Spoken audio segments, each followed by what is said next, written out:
I'm Michael Berkman, Professor of Political Science and Director of the McCourtney Institute for Democracy, and it's my pleasure to welcome you to our last public event of the fall semester. We look forward to seeing you next semester when we have a terrific lineup, including Cassidy Hutchinson, David Hogg, and Ansha Crow, a South African journalist who will join us as part of a college-wide celebration of South Africa's 30th anniversary of their first democratic elections. And there will be more.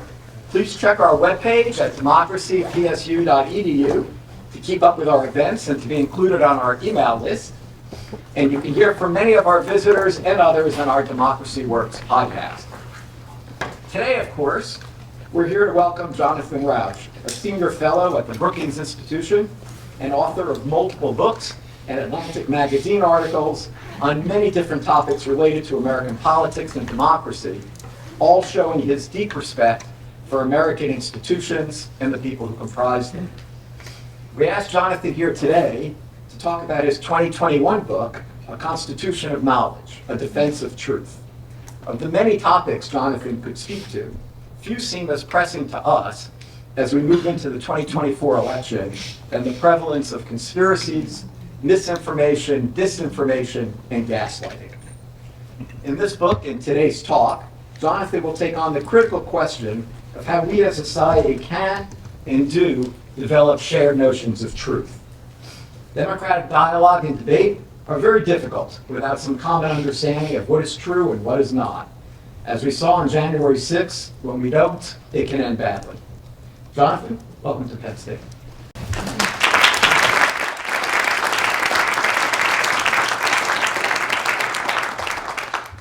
Thank you all. What an honor to be here. How's the sound? Can everyone hear?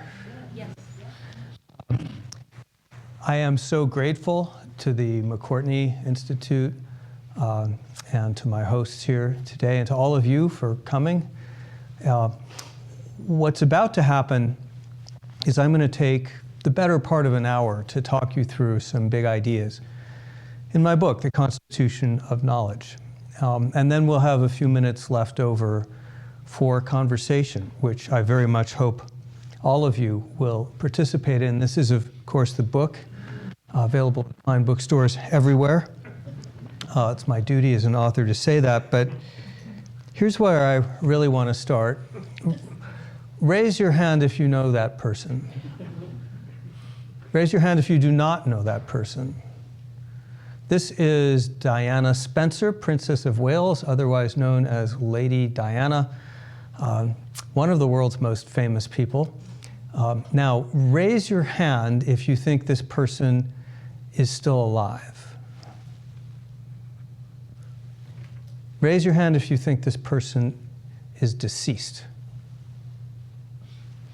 Okay, we have a clear consensus in the room for deceased, and I am glad that that's the case. But now I have a question for you. How do you know that this person is deceased? Because the fact is, a lot of people believe that this person is alive. For example, here's someone who believes that. You think Princess Diana is still alive? Absolutely, 100%. Do you? I didn't, but maybe you have something that you know that I don't know.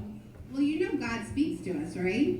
There's ways that we can figure these things out. So if people start learning ABC 1, 2, 3, which Michael Jackson talked about how many years ago, right? He sang about. So when people start understanding gematria, they start understanding the numbers, A equals 1, B equals 2, C equals 3. You know, gematria. The numbers. What do you all not understand about that? Now, we laugh at this person, and we laugh at the things that she's saying. But we really shouldn't, because I don't know a thing about the lady here that you've just seen. But I would guess that she is, in her world, a respected person, perhaps a mother, perhaps a caregiver of her parents, perhaps the owner of a small business, or an accountant or bookkeeper, or perhaps a nurse. This is probably someone who in her everyday life is a serious and reasonably well-informed person, yet she believes this stuff. And the problem of belief is endemic in society, the problem of truth. Here are some things that Americans believe. Demons, 43%. Ghosts, 41%. Astrology is interesting. That's a quarter of the public, and it's not diminishing with time. Gen Z is just as likely to believe it. 7% think the Earth might be flat. 2% think the Earth is flat. Raise your hand. Let's just find out. Raise your hand if you think the Earth is or might be flat. We have no flat earthers in the room. This is 1 in 11 Americans here, folks. And if you think about it, the fact that the Earth is a spheroid is hard to verify in your personal life. You have to take someone's word for it. Now, what happens when, as a society, it becomes difficult or impossible to come together on key facts for purposes of governing? You get what's been called an epistemic crisis or epistemological crisis. Here is a good statement of it. This is former President Obama. If we do not have the capacity to distinguish what's true from what's false, then by definition, the marketplace of ideas doesn't work. And by definition, our democracy doesn't work. We are entering into an epistemological crisis. Now, I promise you that 6 or 7 years ago, I would have used the word epistemological crisis, and you would have all said, what? But most of you have probably heard this term. What are we talking about? Epistemic crisis? Let's call it, for simple purposes, a breakdown of a society's system for deciding what's true for public purposes.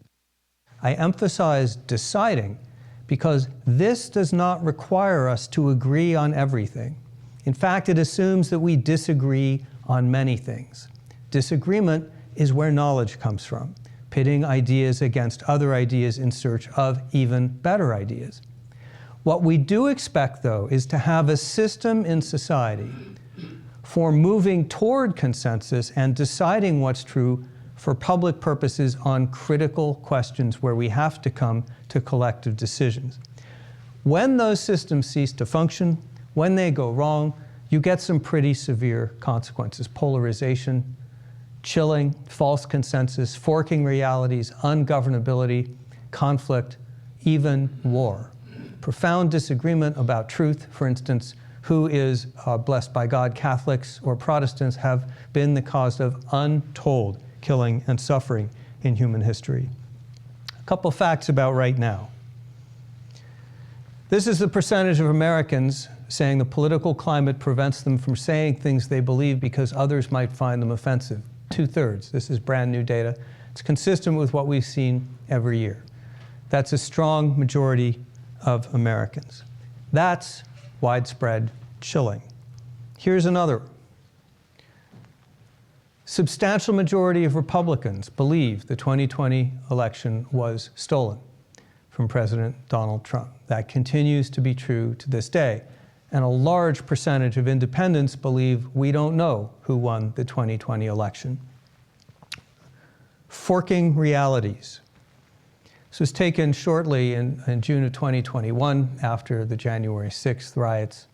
Views of who's responsible for the events that led to the January 6th Capitol attack. Republicans on the left, you see the substantial majority of them, plurality, 51% actually, blame Democrats in Congress. The rest of the country clearly blames President Trump. These are deep divisions, and they fundamentally endanger our ability to govern ourselves, and they fundamentally raise the question of how you deal with them. And there are 3 messages that I want to leave you with over the next few minutes, and here they are. Number 1, not a marketplace, just a market.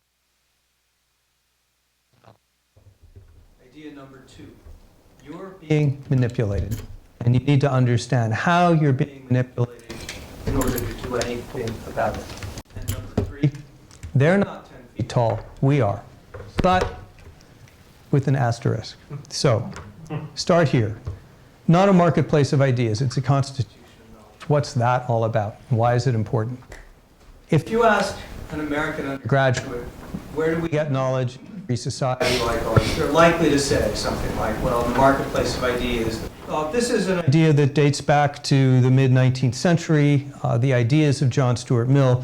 The notion itself first arises in a dissenting opinion by Oliver Wendell Holmes in 1919. The ultimate good desired is better reached by free trade in ideas And the best test of truth is the power of the thought to get itself accepted in the competition of the market. The notion here is that by competing with each other in this market, the truth will surface. This is a great concept. I love it. I have no problem with it. I use the metaphor of the marketplace of ideas in my own work. I'm not saying it's wrong, but what I want to say is that it turns out to be incomplete. A free and unstructured marketplace of ideas does not do the job. Why not? Well, first of all, humans' cognitive equipment is fundamentally flawed. And I'm not talking about some people. I'm not talking about deplorables or people with IQs of certain numbers. This applies to all of us. In fact, being smart in many ways makes it worse. We suffer from multiple biases, dozens, far more than can be listed here. These are biases in how we believe and how we perceive. And unfortunately, they don't cancel each other out. Unfortunately, they are actually additive. And here is the granddaddy of them all, the big one, confirmation bias. Raise your hand if you've heard of that. Most people know about confirmation bias. This is the very strong innate tendency to preferentially believe and preferentially perceive those things that match up with our preconceptions and our notions of our status in society. Everyone suffers from this. Being smart, as I say, just makes you better at rationalizing your biases. Confirmation bias interacts with another form of bias, and this form is social. It's called conformity bias. This one is a little less well known, but raise your hand if you recognize this diagram. Usually people do. There are 4 or 5 in the audience. Good for you. This is a vision test that was given to groups of 8 undergraduates by a researcher named Solomon Asch in 1951. 8 students in the room, and he says they're given a vision test, and he asked them all which line on the right is the same length as the target line on the left. Raise your hand if you think the answer is A. No one? Come on. Raise your hand if you think it's B. C. Okay, that's unanimity in the room. Now, some of you will know this is a trick question. In that room, 7 people are actors. Only 1 is the experimental subject. 7 actors go down the line, one after another, before the actual subject is asked, and they all say B. And they say it confidently. They say, yeah, B. And this is after they've done a few runs where everyone gives the right answer. What do you think happens when the 8th person's turn comes? Here's your answer. In a third of trials, the experimental subject conforms with the group rather than picking the obviously correct choice. And if you think you wouldn't do that, 75% of people conform at least once in multiple trials. So don't be so sure. Solomon Asch's comment that we have found the tendency to conformity in our society so strong that reasonably intelligent and well-meaning young people are willing to call white black is a matter of concern. Yeah, you're darn right it's a matter of concern, especially when you realize how conformity bias and confirmation bias interact with each other. Because we seek confirmation of our biases, we seek out groups of people who share them, people like ourselves. Those groups, in turn, deepen our conformity bias. Thus, it's possible to go down deep rabbit holes of tribal misbelief. Entire societies can do that. Think of James Jones and Jonestown in a small group. Think of the Soviet Union. In a very large group, it becomes very difficult for people to get out of line. And remember, this influences not only what people say, but what they think, what they believe, and we'll come back to that. The result of these interactions is that in an unstructured marketplace of ideas, what you get looks more like this. Propaganda, hate speech, blarney, ignorance, hyperpartisanship, dogmatism, posturing, trolling, all of the outrageous behaviors that we see as people seek to attract attention to themselves or prove their loyalty to their affinity group and so forth. What do we do about this? This is an age-old problem. It's as old as the human species. How do we keep a society in touch with reality? The answer is These guys are not enough. You need this guy. So who knows who this is? Shout it out. James Madison, father of the Constitution, the greatest political genius I think who ever lived. Not by himself, of course, but Madison and his compatriots are the people who realize that this is not enough. A Declaration of Independence with broad principles establishing that we all have rights is fine as a general declaration of principles, but it almost immediately leads to the disintegration of the American Republic as the states begin fighting over navigation rights and issuing their own worthless currencies and suing each other and threatening conflict with each other. Very quickly, the founders realized you need one of these, a constitution. You need a set of rules that structure our interactions, and that word structure is the key. So, it turns out that the same insight is true in the epistemic world. You need a constitution of knowledge. Constitution of knowledge is not a metaphor, a simile, or a figure of speech, unlike marketplace of ideas. It's a real thing. These are actual rules. You can write them down. They are written down in places like the American Association of University Professors Red Book and the American Society of Professional Journalists Ethics Code and many other places. Actually has rules. And here's what it is. The rules, norms, and institutions that structure our public conversations so that they lead us toward truth and away from ignorance, conflict, and oppression. They are not the only rules. In fact, there are many other possible rules, but it turns out that this general set of rules is the only set that leads to the benefits that I'm about to describe. For a detailed analysis of the Constitution of Knowledge, what it says, what its precepts are, how it works, what's under the hood, buy the book. Even read the book, but definitely buy the book. But just bumper sticker level, these are some of the rules that both our constitutions have in common. No final say, they're open-ended. There's no last election, no last experiment, so no one can say, I'm the president forever. No one can say, I have the final truth. No one can question it. There's no personal authority. Both systems rely on impersonal rules, like voting. Anyone can vote, you get the same vote. Replication. Anyone should be able to perform the same experiment and get the same answer. If not, you have to try again. They both function based on consensus rather than coercion. If you want to pass a law or make a policy, you've got to compromise with other people. If you want to make knowledge, you're going to have to persuade people with very different views. Finally, they rely on checks and balances. This is Madison's genius. What do you do about the problem of ambition, which has destroyed so many democracies in the past? You don't try to suppress ambition. You pit ambition against ambition, as Madison tells us in The Federalist. Science works on the same principle. You can't get rid of bias, but I can see some of yours, you can see some of mine. You pit our biases against each other so we can spot each other's errors. We do that on a global scale. The result, a global network seeking knowledge by hunting for error, what I call, thank you Karl Rove, the reality-based community. What's the reality-based community? Well, now let's really have some rubber hit the road.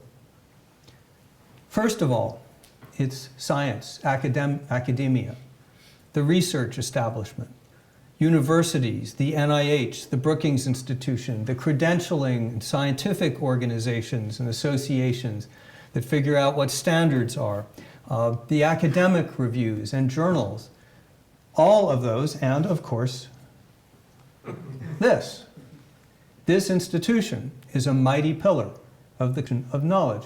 Its job is to make knowledge according to those rules and train subsequent generations in that system, in the constitution of knowledge. That's what they're here to learn. Pillar number 2, the law. The idea of a fact does not come from science. It predates science. It comes from medieval courts, which needed an account of facts in order to settle disputes. Who does the donkey actually belong to? What actually happened that night? Law becomes tyrannical unless grounded in fact. Juries are fact-finding institutions. Lawyers fill their brief with facts. Don't just take my word for it. We follow the physical evidence. We follow the digital evidence. We follow the money. But most important, we follow the facts. Not an agenda or an assumption. The facts tell us where to go next. Every assertion that Special Counsel Smith, Prosecutor Smith, excuse me, makes in court will have to be backed up by copious, exhaustive, multiply sourced detail. If not, terrible things can happen. Third, government agencies. Again, government becomes tyrannical if it's not based in fact. It simply makes up an account of the law. You committed a crime because I said you do, off to jail. That's how Russia works. Our system wards that off by filling the government at many levels with fact-finding and establishing organizations. I've shown just a few of them: intelligence agencies, Congressional Research Service, DOJ, the National, NOAA, the GAO, congressional hearings. I could go on for days. These things keep government anchored to truth. And finally, this is my world. This is a newsroom like the one that I started out in journalism. Well, mine was a lot smaller than that. But this is a hub where reporters and editors bring in information, vet it, try to understand what's worth tracking down, what's good enough to put into print, what isn't. Journalism, again, fact-seeking industry. Now, because this system is open-ended, because it's rules-based and doesn't rely on any particular person, it has a remarkable quality. It scales. Unlike any other epistemic community, say a tribe with its oracle or a religious group with its particular priest or leader, this becomes a gigantic international network of researchers and organizations around the world, journalists, trading, information, governments. All of these become nodes in a gigantic worldwide hive mind network. This is an actual diagram of the countries involved in collaborating on coronavirus-related articles by country 2020. And you see what's going on here. The density of this network, what does it look like? A brain. Think of this as a gigantic superhuman neural network that spans the planet. And here's the result. This is the number of research papers on COVID from January 2020 to April 2021. And you can see what happens. It goes from 0 in February to 130,000 plus over the course of a year. The result of the Constitution of Knowledge, of the reality-based community, as it builds, as it grows, as it brings in more countries and more minds, more young recruits like the ones here, is it creates the single most important technology that humans have. The one that has transformed our species from small groups of tribal dwellers who've learned almost nothing over the course of the first 200,000 years, to the species today which literally learns more new in any given morning than the species did in those first 200,000 years. What am I talking about? Objective knowledge. Objective knowledge. This is what the human species has learned so far. Lest you think of it as an abstraction, it's not. This is a photograph of it. If you drop objective knowledge on your foot, it's going to hurt. You might break a toe. Objective knowledge is a thing in itself. It exists independently of us. All humans could be wiped off the map, obliterated, and an alien civilization could land on our planet in 100 or 1,000 or 1,000,000 years and decode our libraries and our databases and immediately put that knowledge to work. And we know this because it actually happened. Stardate 5476.3, Dr. McCoy has an untreatable fatal illness, and the cure is found on the robot spacecraft of a dead civilization. Captain, intelligence files. Their banks contain the total knowledge of the Fabrini, ready for the people to consult when they arrive at their destination. And they seem to have amassed a great deal of medical knowledge. Isn't that awesome? But if that does not convince you, try this. This is my husband, Michael, being vaccinated for COVID-19. Only a year after the virus was discovered, we had vaccines in people's arms. That vaccine was decoded, the genome, over the course of a weekend in January. The vaccine was designed over the course of another weekend, a couple of weeks later, and in people's arms in less than a year. No prior civilization has been able to do that, and no other system will ever be able to do that. That's what the Constitution of Knowledge can do. That's what we're defending. What are we defending it against? Unfortunately, since the days of Galileo, who, as you'll recall, was placed under house arrest by the Catholic Church for embracing the Copernican system, ever since then, the Constitution of Knowledge has been under constant attack from all kinds of sources for all kinds of reasons. But there are two right now that I want to focus on. They are both very current, and they are both very sophisticated. So please do not assume that you will not fall for these or that they are not part of your life. I promise you, the tactics that I'm about to tell you have been used to great effect by dictators and tyrants and many others because they work. I'm going to talk about these two. The first is going to offend some of you on the right, and the second will offend some of you on the left.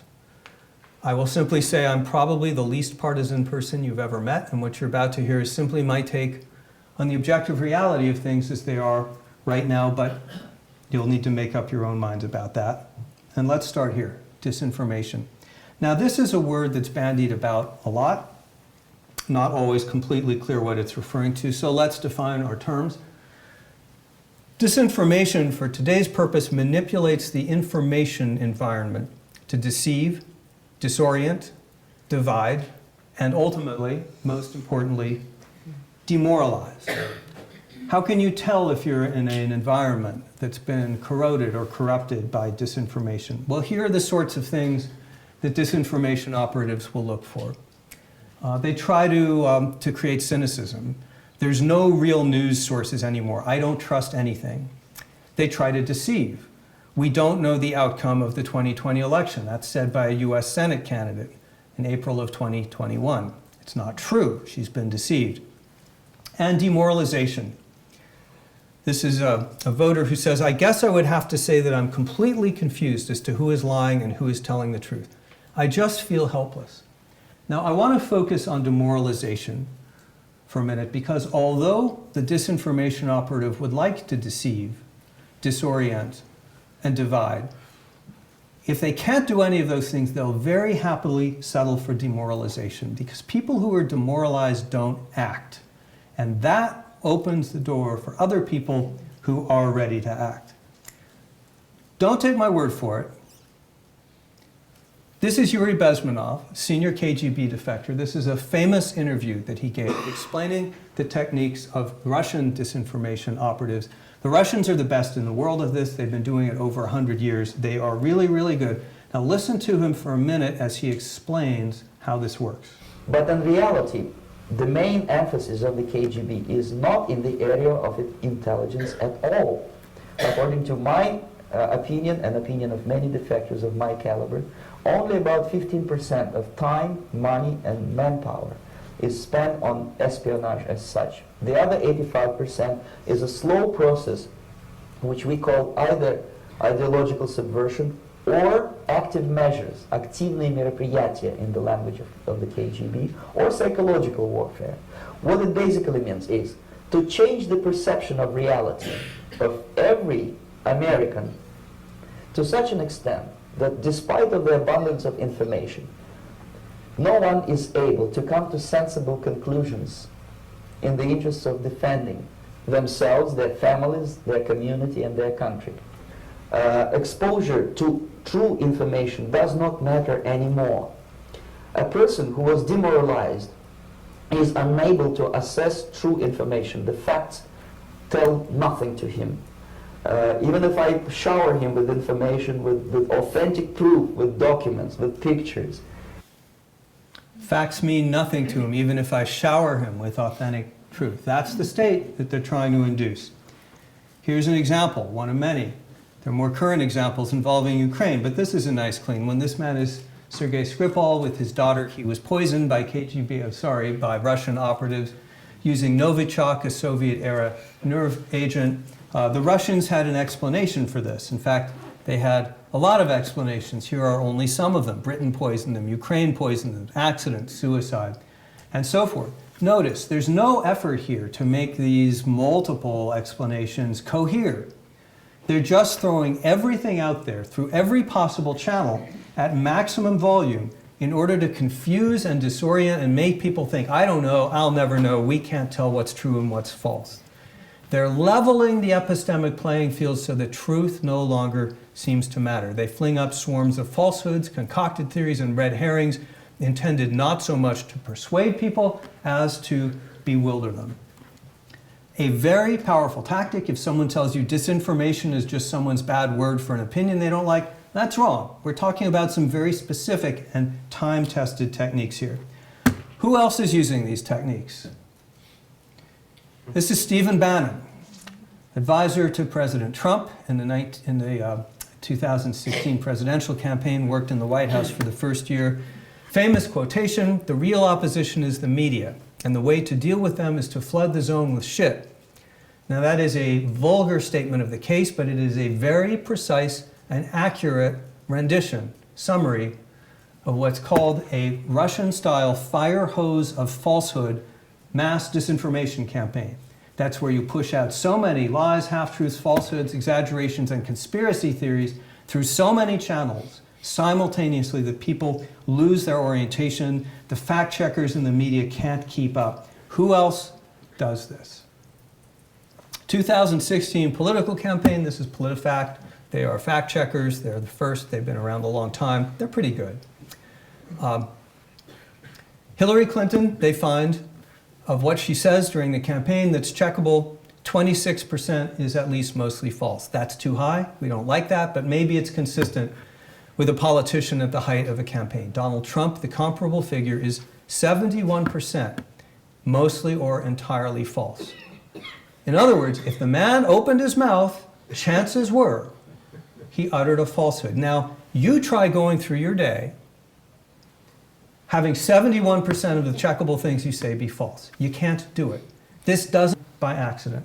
It is not a coincidence that Donald Trump's very first 2 actions in office were to issue a falsehood about the size of his inaugural crowd and a falsehood about whether it rained during his inauguration. Both of these were self-evidently false statements. You could look at the photos and compare the crowds. You could look at the umbrellas and see that it rained. The point wasn't to fool anyone. It's to say, I'm in charge of truth now. I'm going to say what's true today, and it might be different tomorrow. And indeed, we see this is the president altering the course of a hurricane forecast with a Sharpie pen. This is his record in office, over 30,000 false and misleading claims, according to the Washington Post fact checkers. That's an average of about 20 falsehoods a day. We have never seen anything like this in American politics. Now, you can agree with President Trump's policies on abortion, the Abraham Accords, moving the embassy, immigration, China. That's all fine with me, but it's a separate discussion. This is not something that any prior president or politician has ever done. And I want you to look at this area here that I've boxed in. Can you all see that? So you see a rapid increase in the rate of falsehoods, and you see that it's starting in the summer of 2020. Can anyone guess what that's all about? Yeah, I heard it. Louder. I heard it. The election. Of course, it's the election. So April and May of 2020 come, and the president begins to talk about the corruption, the faking of mail-in voting. And we political people at Brookings look at this and say this makes no sense because we're having a pandemic. Older people are vulnerable. They prefer voting by mail. They vote disproportionately Republican. What is he doing?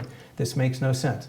What we missed was that the president was not targeting the election. He was targeting the day after the election. He knew that he was likely to lose that election, and he was testing out and putting in place the narrative that he would launch on a huge scale the day after the election. He was planting it in the networks of conservative media, Republican politicians, and so forth. And sure enough, the day after the election, he and this network unleashed a tsunami of falsehoods about the election being stolen. Here is the president's Twitter feed on one random day. I search for election. You can see that he starts there from morning to night. He is tweeting. Here's another random day. Just pouring it out. They use every channel. They use mainstream media, conservative media, politicians, word of mouth, social media, you name it. They even use the courts as organs of disinformation. They file dozens of lawsuits claiming that the election was rigged. All of them, except in part one, and that's just a technical decision which had no effect on the vote count.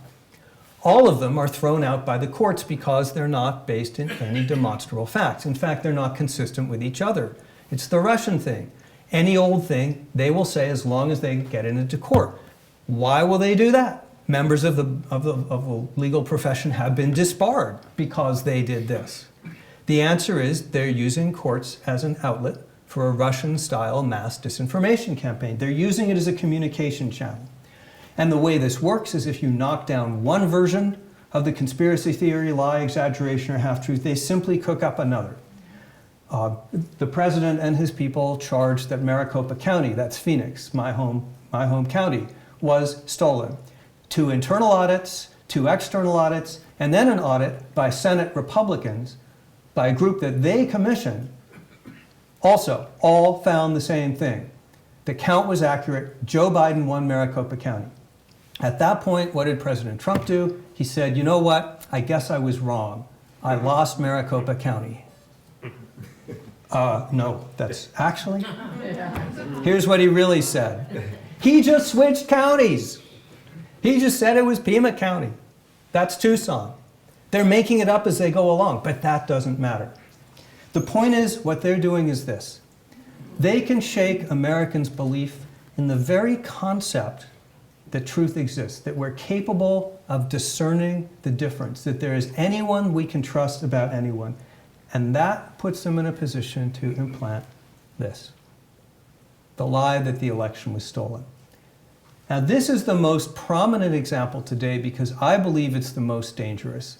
When a majority of an entire political party believes that we are no longer a democracy, and when nothing you can say or do will convince them that we are a democracy and that our vote count had integrity, we're in very deep trouble as a country. This goes to the heart of our governability, unlike, for example, whether you think the world is flat. But let's not tarry too long here because we have more to discuss. Now, this is a tool that's primarily used by the left for reasons that are simply opportunistic. The right can do canceling and does, and the left can do disinformation and does. But right now, this is done primarily by the left because they have such good access to social tools. Canceling manipulates the social environment to deceive, disorient, divide, and demoralize. Interestingly, the word canceling didn't exist when I started work on that book, but it turns out to be a pretty good word in technical terms for what's going on. How do you know if you're in an environment where this set of tools is being used? Well, you get chilling. These are all from people in academia, which is where this problem is, alas, the most pronounced. Student, on today's college campus, the risks of engaging in debate of controversial topics vastly outweigh the benefits. If you're a student in this room, I bet you've thought this at least once or twice.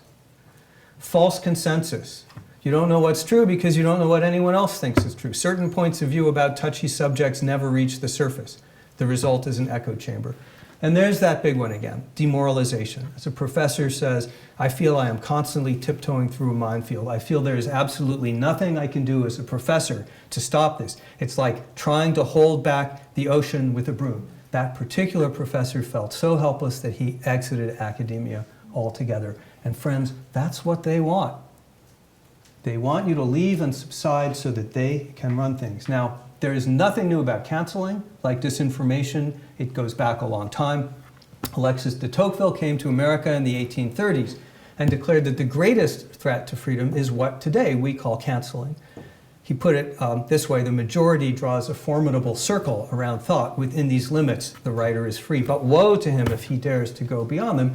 And then he lists a whole suite of social consequences that will happen to Americans if they get out of line with received opinion. You lose your jobs, lose your friends, no one will hire you, and so forth. I highlighted the word majority here because what we know today that Tocqueville didn't know is this same tactic can be used very effectively by minorities, and in fact by small minorities. This is a typology of American ideologies by Moore and Common. It's Hidden Tribes Report, a very good report, 2018. And it rates everyone from the left to the right. You can see that the largest group there by far is what they call the exhausted majority. In other words, most of us. And then you've got the two wings. Now, I want you to look over here on the left, progressive activists. These are 8% of the US population. That's about 1 in 12. Yet somehow they seem to be dominating the information environment in elite universities way disproportionately to their actual numbers, and increasingly in newsrooms and corporations such as HR departments and other environments. Yet they don't even speak for the majority of people on the left. How do they do this? It's got to be a pretty good trick. Well, it's sophisticated stuff. So, you all remember this. We already talked about it. You can manipulate people, what people will say, and even to an extent what they perceive, by manipulating what it is they think the people around them think and believe. You create what are called spirals of silence. I don't speak out that the emperor has no clothes because no one else is speaking out. They don't speak out because I don't speak out. Increasingly, it becomes unchallengeable, spoofed consensus. You manipulate what it appears that other people think. We see this happen. We've probably been in meetings like this one. This is from a new book, wonderful book by Russell Moore. I was talking to someone who'd served in the Trump White House who would be in meetings where she would say, this sounds insane and dangerous, but everybody else is just nodding, so I must be the crazy one. Russell goes on to describe the same things in meetings he was in at the Southern Baptist Convention, and I'll wager some of us have been in these meetings where we really questioned our beliefs because no one around us seemed to go with them. How do you do that? Well, if you can create an environment where even a substantial majority is afraid to speak out, you can make it appear that everyone agrees with you, even though most don't. You can silence those who disagree. You can create a false consensus, and suddenly it looks like people who are in fact in the majority are a small and wrong-headed minority. It turns out, unfortunately, social media is a brilliant tool for using this way because it is so easy to gang up on people with hundreds, thousands, sometimes tens of thousands of people almost instantly coming down on them if they violate some orthodoxy. You make an example of people.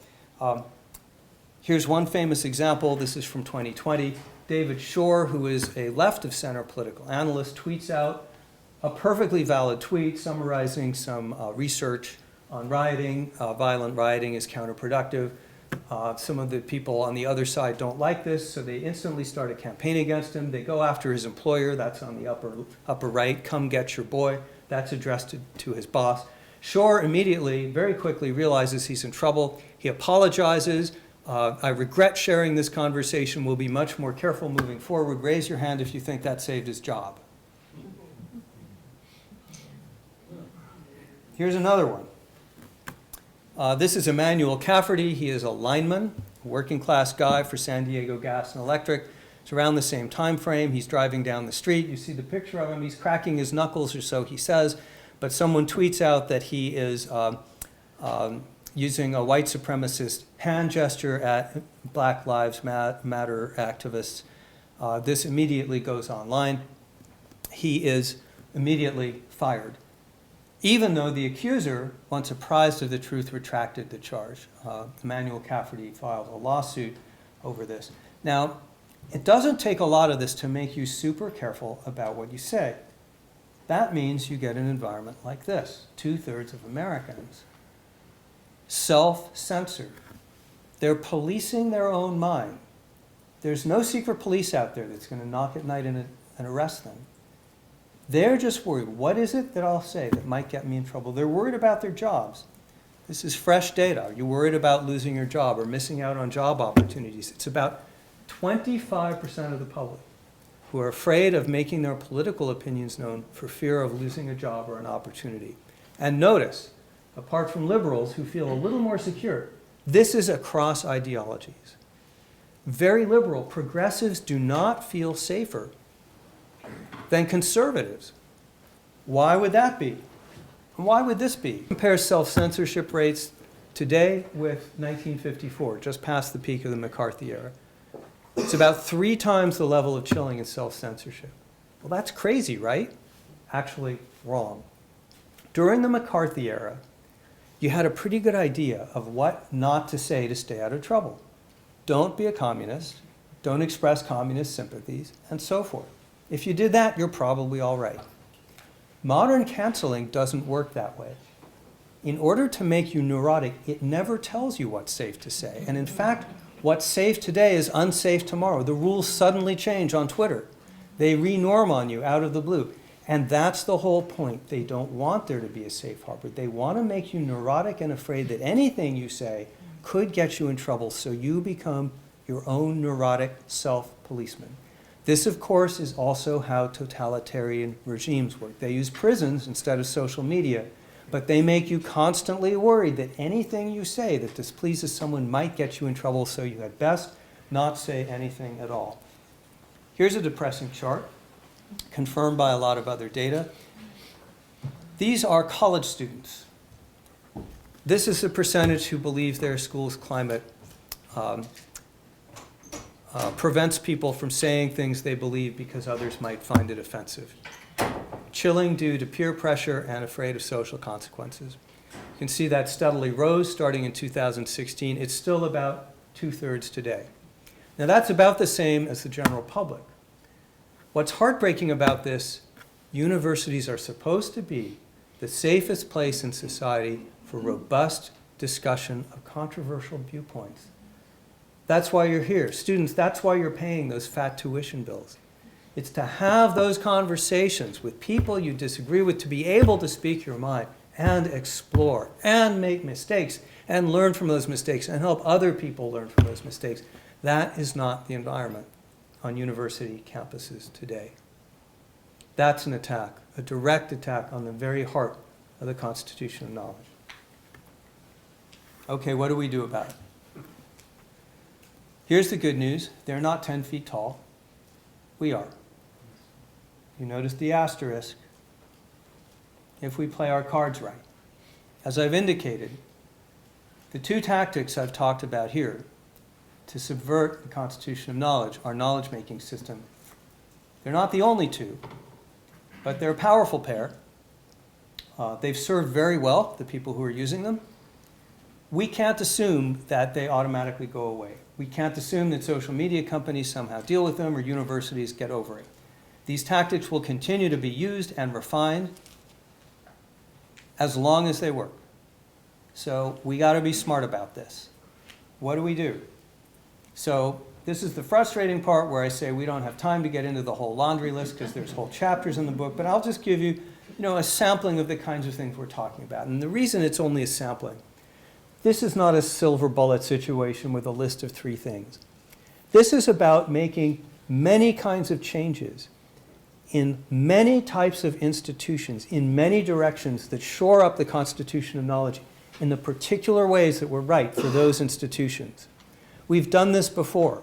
I can tell you about how modern fact-based journalism was invented. It didn't always exist. It came into existence because in the early part of the 20th century, people saw media that was totally corrupted by extreme partisanship and fake news and began promulgating journalism schools and standards for journalism and societies and journalism awards within a generation inculcated new norms that created fact-based journalism.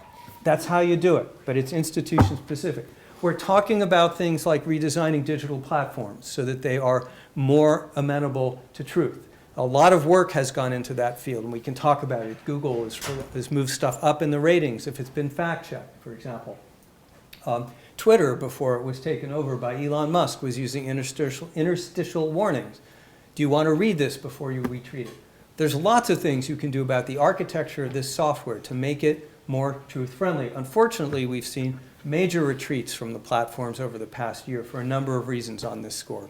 Hardened conventional media, news media, have become much better about understanding and resisting manipulation by foreign disinformation sources. Again, unfortunately, after a really good run in 2020, when media did a good job of nipping stuff in the bud and contextualizing it, we're expecting a bigger onslaught in 2024. Anticipate and immunize. Disinformation is like any other type of virus. If you interrupt it early enough, it has a hard time spreading. So you can create safe boundaries. You can use trusted intermediaries to slow this stuff down. There's something called, you've heard of pre-bunking. This is a form of immunization. This prepares people for disinformation that they may hear and says, be on the watch for this. Puts people on their guard a little. The most effective example of this, a textbook case that people in the field say will be studied for years, was used by the Biden administration last year to pre-bunk the propaganda that the administration knew was going to come from Vladimir Putin in Ukraine. That was so effective at preparing the public that it actually deterred the Russians from using a lot of those propaganda techniques. There's a lot of work being done on understanding how to pre-bunk, immunize. Ally and defy. Canceling only works if the employer will fire the person, if the university will investigate the person, if the students ostracize the person, if the counselors make a fuss about something that you say and everyone else says that's their right, that's the end of the cancel campaign. And in fact, the counselors move on very quickly to find a softer target. They're not persistent. But that requires that individually, but especially in a group, we stand up to these campaigns. We say, no, not at this university. And here's a big one, depolarize to propagandize. This surprises people. But sometimes the answers to cognitive warfare don't lie in the cognitive realm. They lie in the social realm. Polarization and propagandization are two sides of the same coin. Remember, one of the things that I said is these techniques are designed to divide us and demoralize us. That's what Russia was really doing in 2016. It was seeking to divide the country. It weakens us as a country. So these are rallies. Have any of you seen this photo? This is a white supremacist group called Heart of Texas protesting across the street of United Muslims of America who are lined up in front of a mosque. This is a real-world confrontation that happened in the United States. Does anyone know who organized these rallies?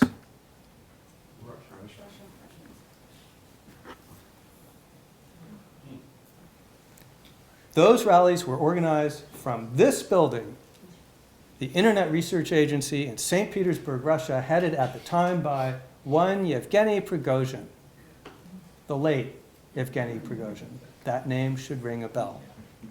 That's what they're doing. They are dividing us because the more polarized we become, the more we hate the other side, the more open we are to propaganda and falsehoods about the other side. Those rotten Democrats stole the election. Those rotten Republicans are stealing the courts. And the more propagandized we are, the more divided we are.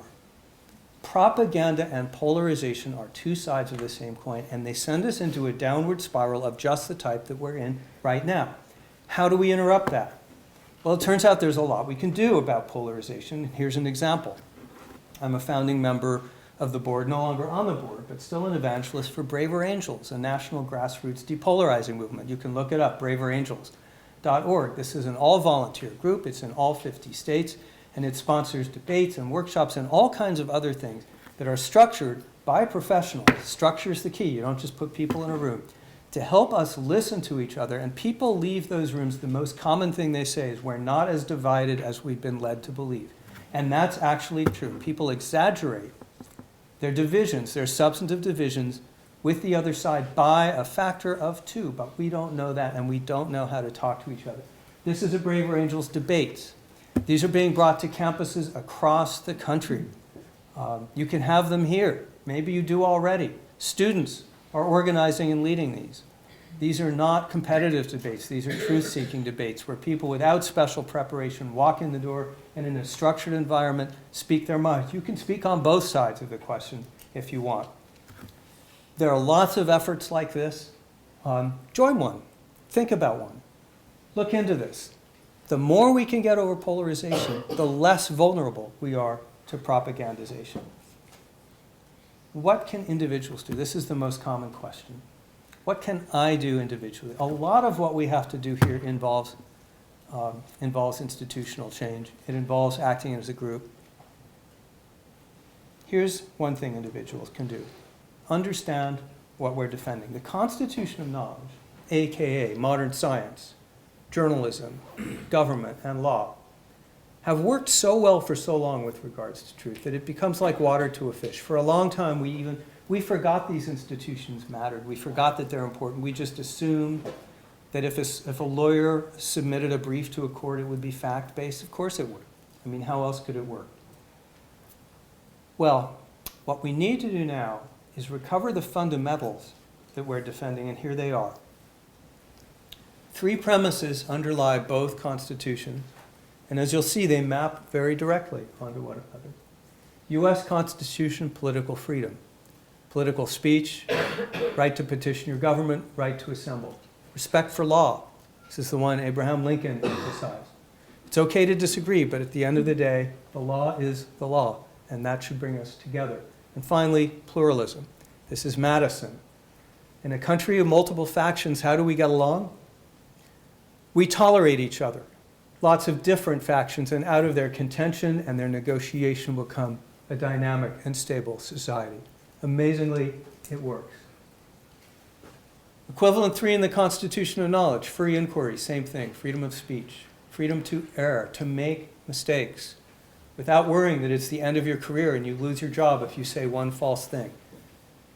That's the basis for knowledge. That's the raw material for knowledge, the mistakes that people make. Second, just as important, respect for facts. This is the structure part. You can't lie in your legal briefs. You can't make stuff up in your academic work.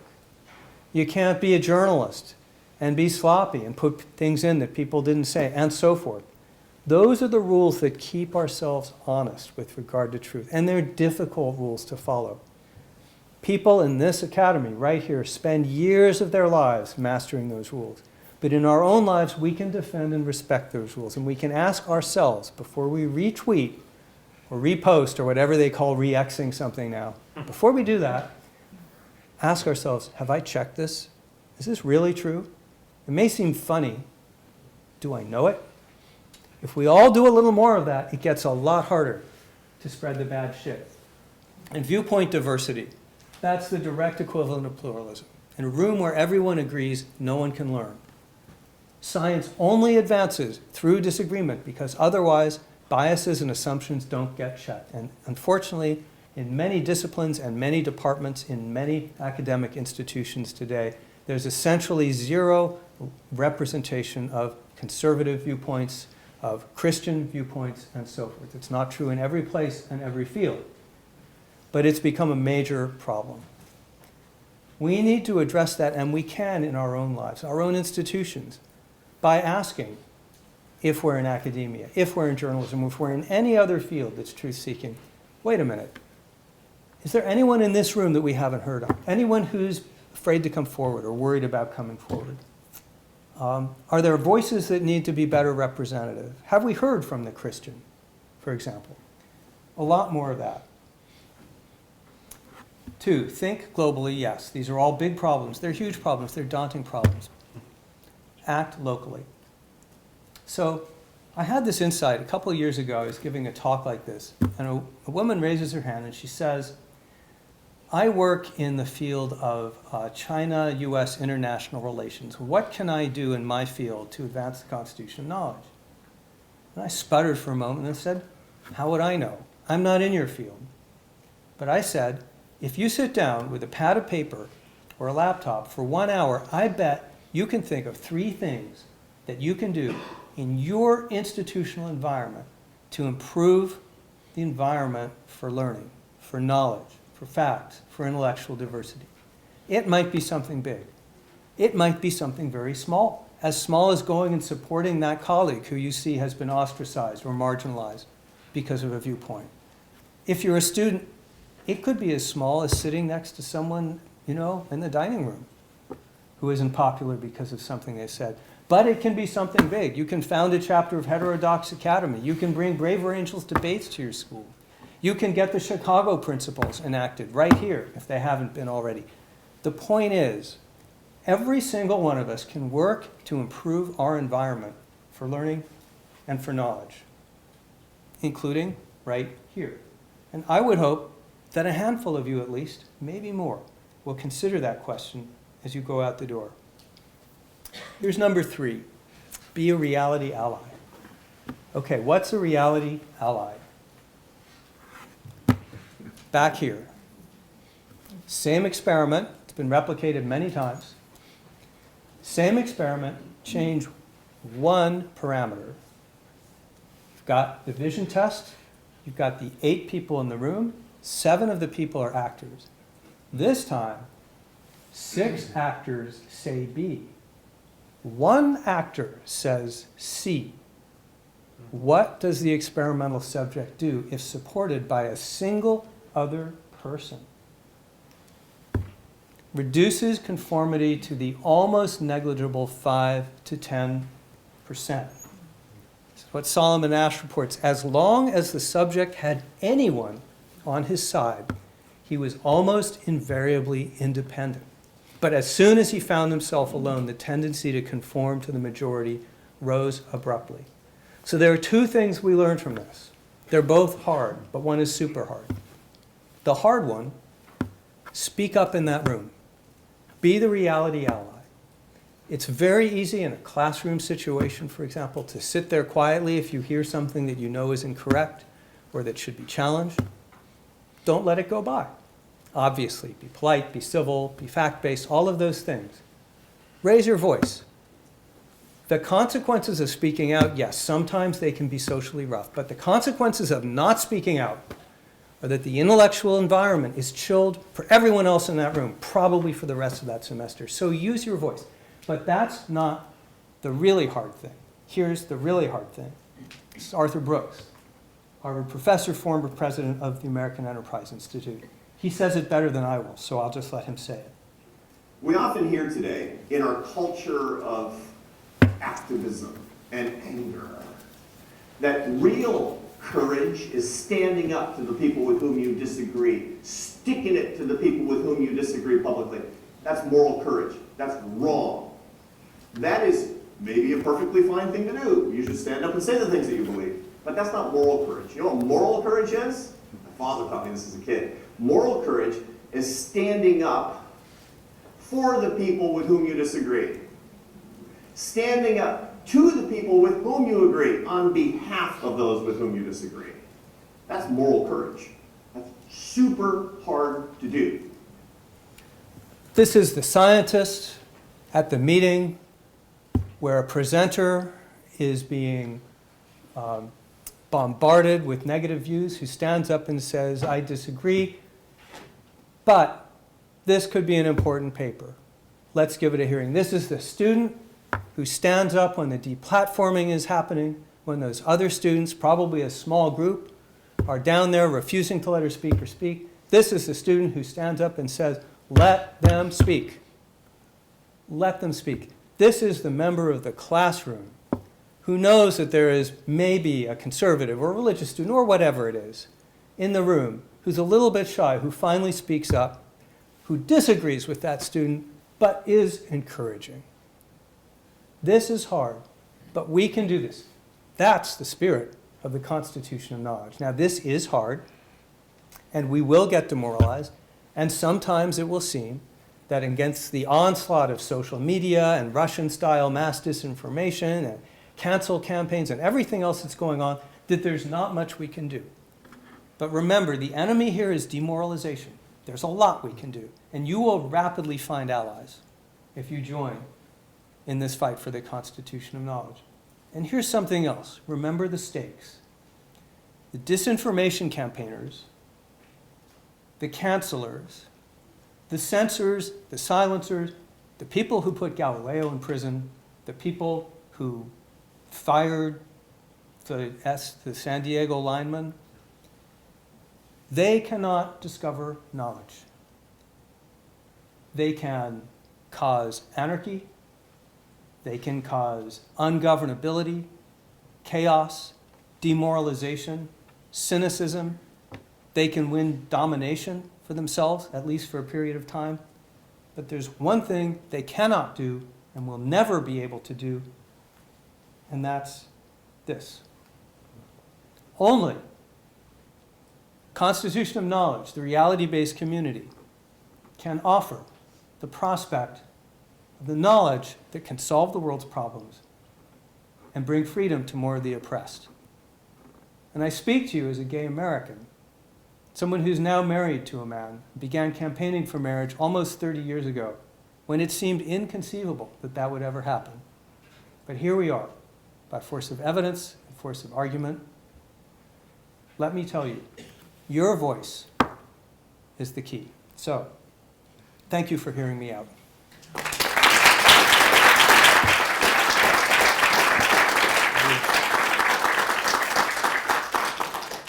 I would love to hear from some of you, and I will try to keep things short, my end short, so that more of you can say whatever you have to say. So I have a question. Could you introduce yourself? Yeah, I'm Mitchell Smith. I'm the director of the School of International Affairs. Oh, thank you. No, thank you. This is fascinating and timely. My question is about your discussion of disinformation. And I want to start by saying I'm not sure that I completely embrace the parallelism between disinformation and canceling that you presented. But on the disinformation side of things, can I ask you to go back to your slide with the lines? Thank you. So you made this important point that when there's an actor in the audience that gives what is clearly the truthful answer, that empowers an individual to reinforce their own sense of truth. That assumes that there is a truth motive involved in this act, that is, the person is trying to find the truth. And so here's the question that I have. When we look at the data, for example, on the proportion of Republicans who say that Trump in fact won the election, you gave us a very rich account of all of the mechanisms of disinformation at work. But there's another side to this, which is the receptiveness of that audience to the message. And I guess my question is, why is the audience that receptive to the message? You gave us a piece of this, which is about perceptual biases, but I'm not sure that that's enough. Yeah, what else is going on? I mean, is it so a ton more is going on. For example, inequality in the United States. That may be an explanation for deep resentments on the part of individuals who therefore embrace things that they want to be true, even though maybe they even know they're not true. So there's always lots to work with. If you want to disrupt a society, there's always going to be things you can work on. That's what the Russians do. They don't invent stuff. They find areas where we're divided and exploit those. So it could be inequality. It could be something else. What I like to get people to focus on are the methods and modalities that they're using to inflame whatever it is that they're focusing on. Yes, you are completely right. Canceling and disinformation are asymmetrical right now for a bunch of reasons. I'm more worried about disinformation because it's coming from the highest levels of our politics, though I'm worried about both. They are quite different. And yes, there is a whole aspect of this literature that's developed quite recently that focuses on the demand side. This woman that I started out with, who believes that crazy stuff about Princess Di, she's probably a pretty smart person. But it's making her feel good to feel that she has special knowledge and that something she wants to be false is in fact false.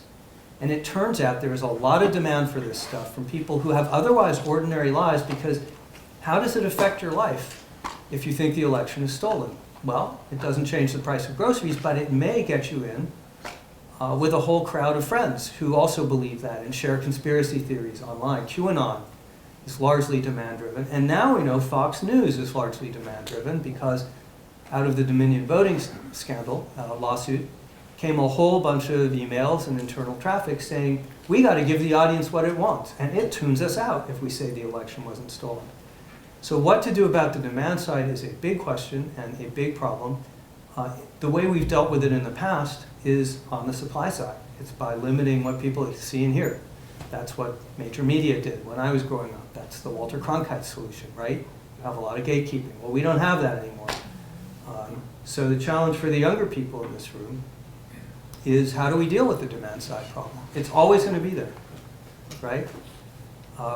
So I'd welcome suggestions.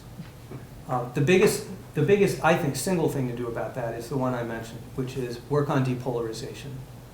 The better people feel about each other and the other side, the less they're interested in supporting a disinformation ecology. Yeah, thank you for mentioning the demand part of the equation. Thoughts? I'm Bill Otterman, I'm a local civilian. I find it interesting that you're here at Penn State in an institution that the fire.org has rated among the most chilling of free speech of right? all universities in the country. Is this a red light school? I don't know. I don't know what their rating system is, but I think it's interesting that you're here when particularly College of Liberal Arts, the School of International Affairs, the Journalism School are among the least interested groups in all of campus interested in elevating free speech. So I don't know that that's true. I don't know the campus. Yeah, and I'd like to know what the basis is for that claim, but please go ahead, it's not my... Some other people are shaking their heads. So I won't either accept or challenge the premise of the question. I would ask, so what can you do about that? Oh, I'm a local civilian. I can't do anything, but I think I'll bet you could do something. But I think your point earlier I'll bet you about do we search for people who disagree with us when we do searches in the College of Liberal Arts, in the School of International Affairs, in the Journalism School? Do we actively seek out, as I thought eloquently mentioned, conservatives and Christians? Where are they? Who is the big voice on this campus for Christian values, for conservative thought, for free inquiry? So the only thing... We'll find it. It's there. Sorry. Yeah, I'm sorry, I forgot your name. Mitchell Smith. Mitchell just said it's there. I would challenge the word big voice. Small voices can do a lot. At Princeton, Robbie George, the famous, he's a political theorist, but he's also famous as an advocate, a very effective advocate of making conservative voices heard on campuses, has said it doesn't take 300 members of a faculty to change a campus culture. You can do it with 30 or sometimes 3. And that turns out to be true. I was just at a school, University of Virginia, where professors have just organized a chapter of Heterodox Academy on campus. This is a group specifically about using faculty voices to make sure that viewpoint diversity gets expanded on campus. And it's not just on the right, it's also progressives, it's also moderates who are involved. They've just started, like 2 months ago. We'll see what happens. You could do that here, right? It's not that hard. What always astonishes me, I understand why junior faculty are worried about getting out of line. I don't understand why so many tenured professors hide under the furniture when a classroom teacher on a campus is called out by a mid-level HR bureaucrat and told, we've had a complaint that you're teaching wrong. Explain to me what happened. That should never happen. I'm sure it does. Pardon me? You're not? I'm sure it does. I can give you, I don't know about here.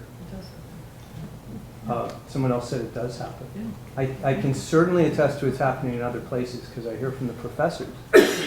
One guy was literally interrogated for 4 hours by a mid-level DEI bureaucrat after one student complained. There was a list of complaints, but it was things like professor uses black and Hispanic as nouns instead of adjectives. And the way that unfolded is the university said, well, we have to investigate because of Title IX. So they did. That professor has left that university for a variety of reasons. But the point is, the bigger point is, tenured academics have let a lot of non-academic voices in universities, a lot of bureaucrats, lawyers, HR people, DEI people, deans, associate deans, student life people, psychology, medical people, get themselves involved in what should be the decisions that professors make in the classroom about how to teach. And one of the things that I think needs to happen, I'd like to hear other voices on this, one of the things I think needs to happen is faculty control needs to go back to faculty. And when bureaucrats come along and say, we have a student complaint, what are you going to do about it? The answer should be, out of my office. Is that crazy? Someone said yes. Mitchell's saying, maybe. It's not going to happen. I've said enough, so I have some thoughts about that. I'm John Gassel. I'm a senior scholar at the McCourtney Institute. And when we founded the McCourtney Institute 10 years ago, roughly, something like that, maybe a little more, one of the goals was to bring in a wide range of viewpoints. And over the years, you know, a ton of conservative voices have been brought in. I'm counting you as a nonpartisan voice. But the point is that, I mean, that is in the College of the Liberal Arts. And the point was to bring all kinds of points of view, and there hasn't been, to my knowledge, and correct me if I'm wrong on this, opposition to the speakers we've brought in, who represent, you know, conservative advocacy groups, you know, conservative media, journals, and so on, and obviously liberals too.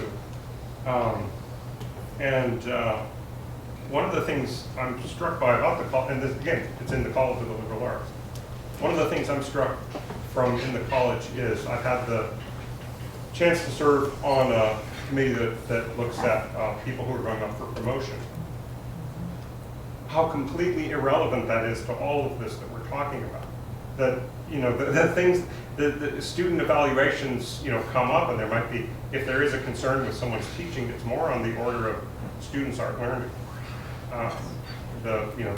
Everything's unstructured. You know, there's no syllabus or something. You know, and those problems either get corrected or it's a persistent and serious problem. And when it comes to the research, it's all over the place. I mean, people just do what they do, and so it's interesting. I find myself. That doesn't mean I don't feel some of the things you have in your survey. Do I ever feel, gosh, I'm maybe not going to bring that up. Maybe I'm not going to say that, or I'm not going to go to that issue. And I study deliberation. So it worries me when I have those thoughts. But I'm curious to hear your thought on something. Maybe the polling gets at this in a more subtle way. I would love to see more depth survey questions that get at, am I not bringing that up because I fear retaliation? Or am I not bringing that up because I kind of don't know how to say that? Or I actually might offend someone in a way that's unconstructive to the learning environment. You know, teasing that apart is where I struggle, knowing whether I should provoke or back off. I don't know the answer to that. Only you know the answer to that. And you've got a lot to balance in your classroom. My broad point is that you should be the person making that decision. Yeah, not someone off the faculty and not your student. The most offended pair of ears in that room should not be in a position of dictating what you can teach. And that does happen. I have met a biology professor, junior faculty. She teaches brain development. She knocked autism, which is a great case study of the formation of nerves in the brain. She knocked it off her curriculum because one student complained that this could be hurtful to students with autism. I said, well, what did your dean say? Or department chair? She said, the department chair backed me up, said I should teach it. So why'd you pull it? She said, I'm junior faculty. This is strike one. Strike two or strike three, and I'm out. Why take the risk? So this is where I see the importance of faculty defending themselves and their prerogatives is super important. No one else can do that. So I think you know the answer to that, and I think you should be empowered to give the answer to that. The second aspect of the point you make, which is so important to bring forward. In a talk like this, it's easy to emphasize the negative, and I did try to be careful and say there are disciplines and departments in certain schools in which there's no viewpoint diversity. I was careful about the generalization. Because here's what Ron DeSantis, the state of Florida, the state of Texas, Turning Point USA, and all these other conservative culture warriors are wrong about. There are some worrisome trends in academia, and we've talked about them, but there is still a lot of integrity here. There is a lot to work with. Political science, I think, is in its second golden age right now in terms of producing relevant, important research in a whole variety of, and recommendations. There is a whole lot of integrity left here. The question is, can it be organized in a constructive way to bring universities that are having trouble with these concepts closer to those pretexts? And I think the answer is yes. I think we're going to have that be the last word. Thank you all again. Thank you all so much.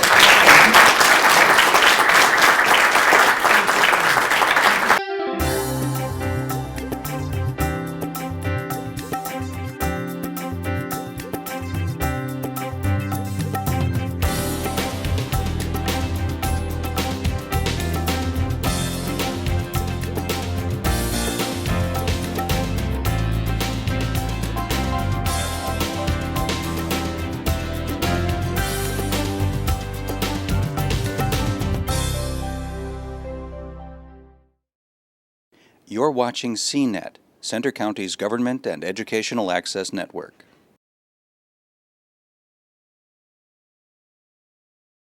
Give thanks for literacy. Literacy means a life of increased safety, achievements, and community participation. For more than 50 years, Mid-State Literacy Council has empowered thousands of residents with literacy skills, improving their families' lives. Literacy builds our community. Help us celebrate literacy and support Mid-State Literacy Council by volunteering or donating to our Give Thanks for Literacy campaign, www.mid-stateliteracycouncil.org.